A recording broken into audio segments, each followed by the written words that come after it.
Meantime, 30 minutes after the hour now, House lawmakers working late into the night trying to get Trump's big, beautiful bill out of committees and onto the floor by next week. Doug Lazater is in Washington with all the details. Hey, Doug.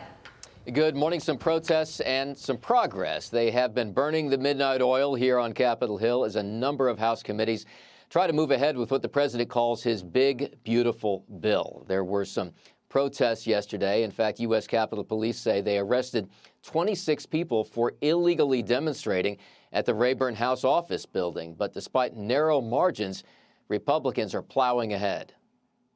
You can buy into that hype or you can read the bill, because do you really think Elon Musk is working for tips? No, he's not working for tips. It's the waitress that's raising her kids trying to get by. That's who we're bringing tax relief for. We make no apologies for prioritizing Americans in need over illegal immigrants and those who are capable but choose not to work.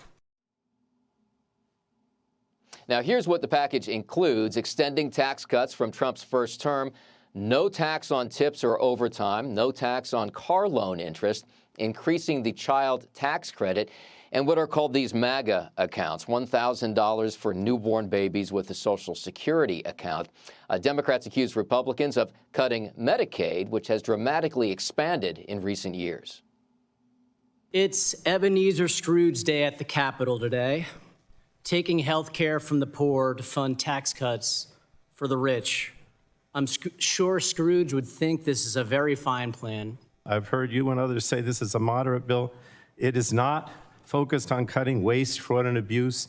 Instead, Republicans are intentionally taking health care away from millions of Americans so they can give giant tax breaks to the ultra-rich who, frankly, don't need them. President Trump, meantime, has been watching the progress as he makes his way through his first extended trip overseas. I hear Democrats saying, oh, well, we're going to now go for the bill. It's going to be very hard for them not to approve the big, beautiful bill that we're doing. We're doing the biggest tax cuts in the history of our country, because people are going to be getting a 50 to a 90% reduction in drug prices. Now, Republicans are hoping to wrap this all up in the House before Memorial Day. Todd and Carly, that is going to be a heavy lift. Back to you guys. It certainly will. Doug Lazater, live for us in Washington. Doug, thank you so much. Thanks. Let's bring in Florida Congressman and House Financial Services Committee member Mike Haridopolos. Congressman, good morning to you. Maybe a heavy lift, but things appear to be moving full steam ahead. So are you surprised by the speed right now, and what are some of the hurdles that still remain in place for Republicans? I am not surprised by the speed, because we need to get this done. We have the majority. We need to push this forward. We desperately need tax relief, because people have been hurting for the last 4 years because of the radical increase in prices when Joe Biden was president. Whether it be food, rent, gasoline, all went up. People were hurting. We want to provide this tax cut to not just restart the economy in a bigger way, but to put more money back in people's pockets, just like President Trump talked about, also on prescription drugs. I mean, this is a common sense approach. And isn't it refreshing that we have a president who actually backs up his campaign promises? Okay, well, there was language that was just added to the bill that would allow for terminating the tax-exempt status of groups the administration deems terrorist-supporting organizations. You already know what Democrats are going to say about this. What say you about this addition?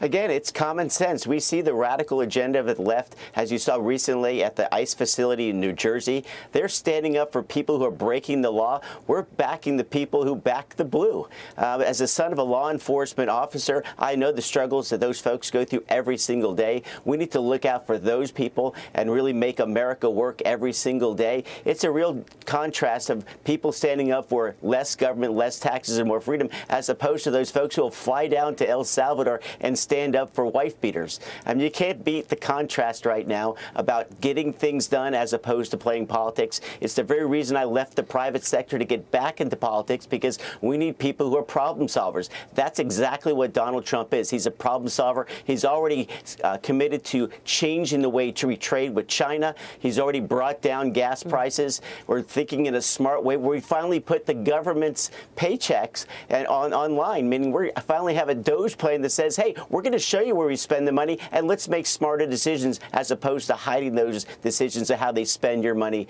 every single day. I'm proud to be a part of the team, and we're going to continue to push for tax cuts and showing the transparency that we need more than ever in Washington, D.C. All right. Well, Congress is never without controversy, as you know, and the latest has to do with 3 of your Democrat colleagues getting into a confrontation with ICE officers outside of a facility in New Jersey. And now Congressman Buddy Carter has introduced a new bill that would strip these 3 individuals of their committee assignments. So it looks like things are just heating up here.